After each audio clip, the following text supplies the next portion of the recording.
الحمد لله رب العالمين والصلاة والسلام على خاتم الأنبياء والمرسلين أما بعد فأعوذ بالله من الشيطان الرجيم بسم الله الرحمن الرحيم الصلاة والسلام عليك يا رسول الله وعلى آلك وأصحابك يا حبيب الله الصلاة والسلام عليك يا نبي الله وعلى آلك وأصحابك يا نور اللہ۔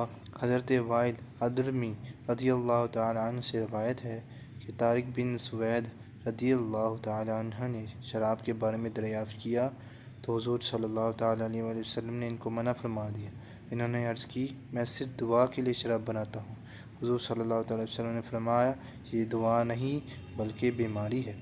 حضرت عبداللہ بن عمر رضی اللہ تعالیٰ عنہما سے روایت ہے کہ رسول اللہ صلی اللہ تعالیٰ علیہ وآلہ وسلم نے ارشاد فرمایا، جو شراب پی لے گا 40 دن تک اس کی نماز قبول نہیں ہوگی، لیکن اگر اس نے توبہ کر لی تو اللہ پاک اس کی توبہ قبول فرمائے گا۔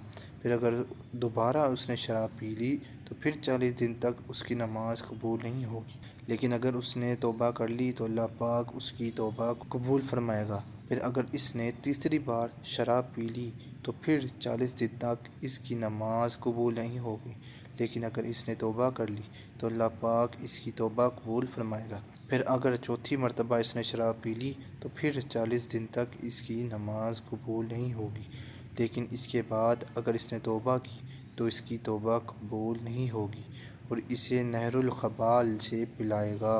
راوی سے پوچھا گیا کہ نہر الخبال کیا ہے؟ تو انہوں نے بتایا کہ وہ نہر جو دوزخیوں کے پیپ سے جاری ہوگی۔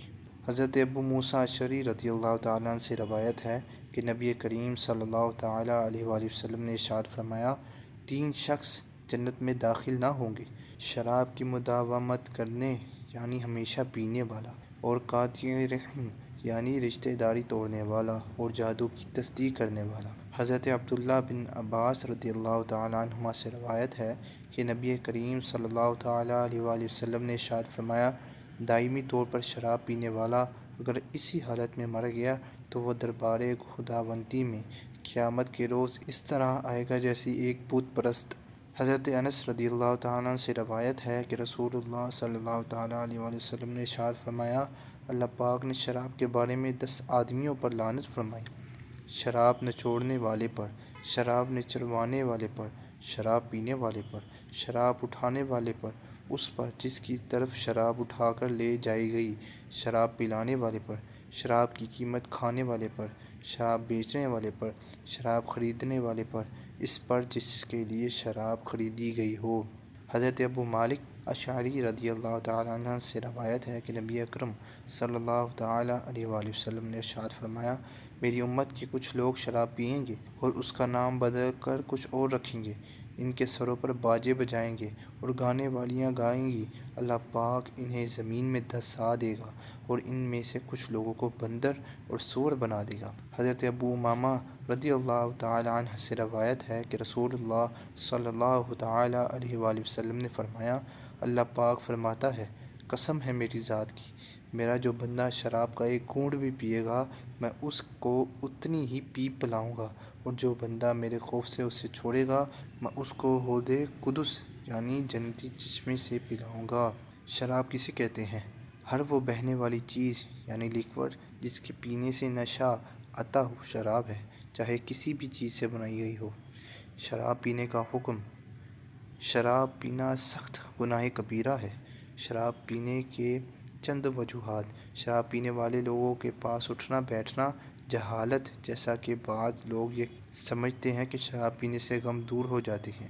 ناچ گانے کی تقریبات میں شرکت کرنا، خاص طور پر ڈانس کلب میں جانا، ایسی جگہوں پر شراب نوشی عام پائی جاتی ہے، اور دوسروں کی دیکھا دیکھی خود بھی اس گناہ میں مبتلا ہونے کا خطرہ رہتا ہے۔ شراب کے بے شمار طبی اور اخلاقی و معاشرتی نقصانات ہیں، جن میں سے چند پیش خدمت ہیں۔ چنانچہ کسی ماہر کا کہنا ہے کہ شروع میں انسانی بدن شراب کے نقصان پہنچانے والے اثرات کا مقابلہ کر لیتا ہے اور شراب پینے والے کو خوشی والی کیفیت محسوس ہوتی ہے، لیکن جلد ہی انسان کے اندر کی برداشت والی قوت ختم ہو جاتی ہے اور شراب کے نقصان پہنچانے والے اثرات اپنا کام شروع کر دیتی ہیں۔ شراب کا سب سے بڑا اثر جگر پر ہوتا ہے اور جگر خراب ہونے لگتا ہے۔ شراب کی وجہ سے گردوں پر بوجھ زیادہ ہو جاتا ہے اور آخر کار گردے فیل ہو جاتے ہیں۔ شراب کی وجہ سے دماغ اور معدہ سوج جاتا ہے جبکہ ہڈیاں نرم اور کمزور ہو جاتی ہیں۔ شراب کی وجہ سے جسم میں موجود وٹامنز بھی تیزی سے ختم ہوتے ہیں اور ساتھ ہی تھکن، سر درد، متلی اور پیاس کی شدت بھی بڑھ جاتی ہے۔ زیادہ مقدار میں شراب پینے والے کا دل اور سانس لینے کا عمل بھی رک جاتا ہے اور وہ فوراً موت کا شکار بھی ہو سکتا ہے۔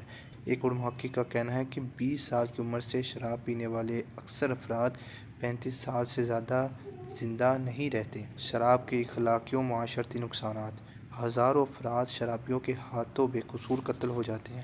شرابی شوہروں کے ہاتھوں بیویاں ظلم و ستم کا نشانہ بنتی ہیں۔ کئی عورتیں شرابی افراد کی طرف سے جنسی زیادتی کا شکار ہوتے ہیں۔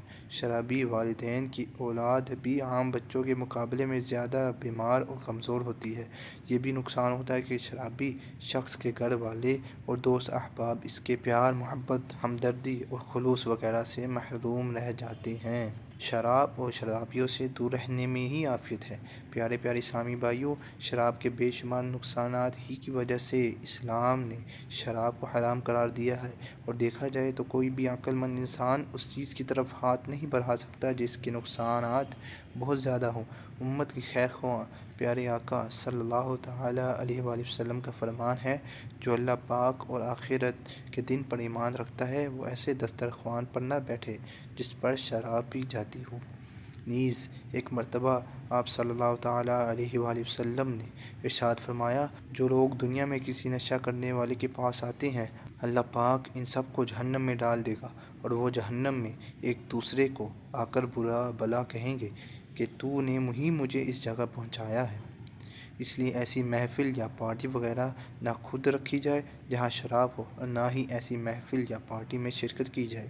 اگر ذہن میں یہ خیال آئے کہ شراب تو آنے والے غیر مسلموں کے لیے رکھوں گا، خود نہیں پیوں گا، تو یہ مسئلہ یاد رکھیے کہ کسی غیر مسلم کو شراب پلانا بھی حرام ہے اور پلانے والا سخت گنہگار ہوگا۔